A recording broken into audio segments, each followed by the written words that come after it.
It's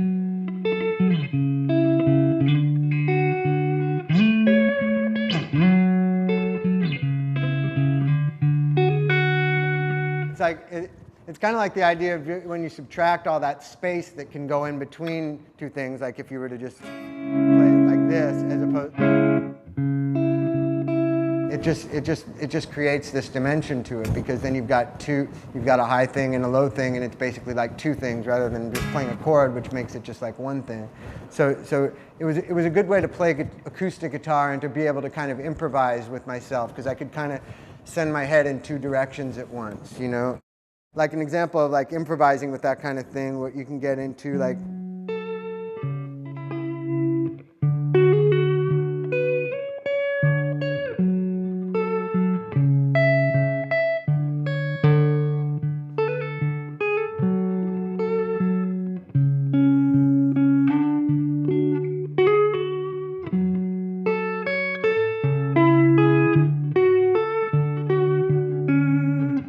you know, so you can just sit there and have fun with yourself, kind of be the bass player and the guitar player at once, you know.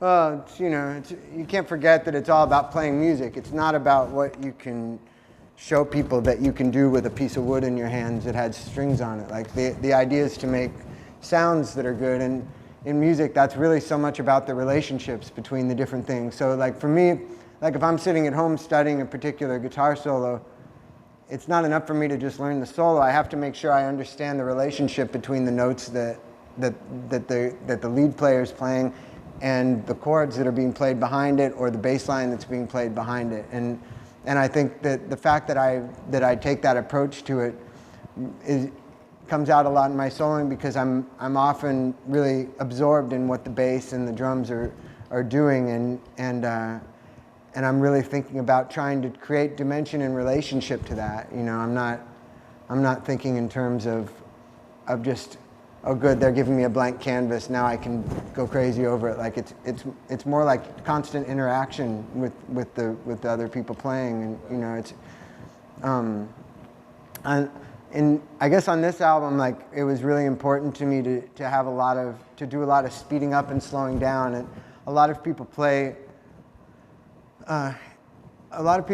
sort of straight up and down, and there's like an invisible, like if a song's tempo is like this, there's like a 16th note grid that's invisible that,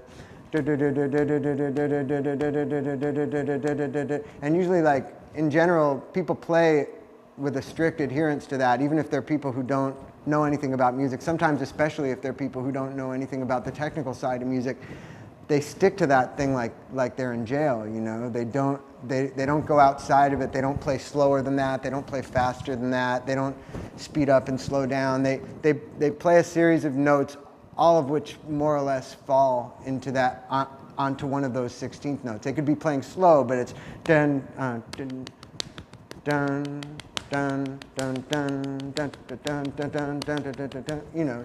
So yeah, so the idea for me, like with a lot of the playing that I did on this album, was to really go outside of that and to not pay any attention to that at all. And even when I am playing things that are on time, as far as being 16th notes, I'll try to lay back on them or try to push forward on them. And if I'm doubling a guitar, I don't try to double it exactly. I like to have, like on that thing on Danny California where it's going. If you listen, the one on the right is playing, I think it's, one of them's playing right on time, and the other one is playing a laid back version of it, and they create a cool stereo effect like that. I just didn't want to be straight in any way. So for me, like my playing, Chad and Flea did a lot of like experimentation with me in the studio, just sort of playing in a style where the guitar is more talking over the music, and it's finding a groove it's finding its own groove in the music other than what the bass and the drums are laying down, you know?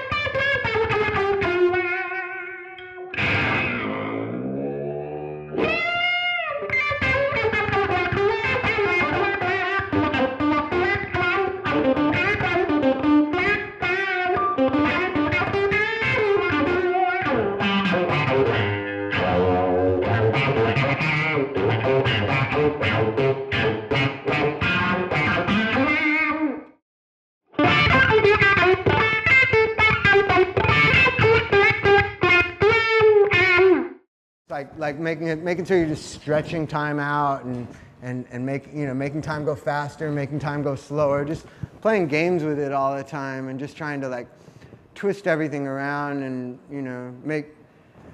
just try to bend the fabric of reality, because it's a lot, it's a lot easier to do with a guitar for me than it is with talking to somebody or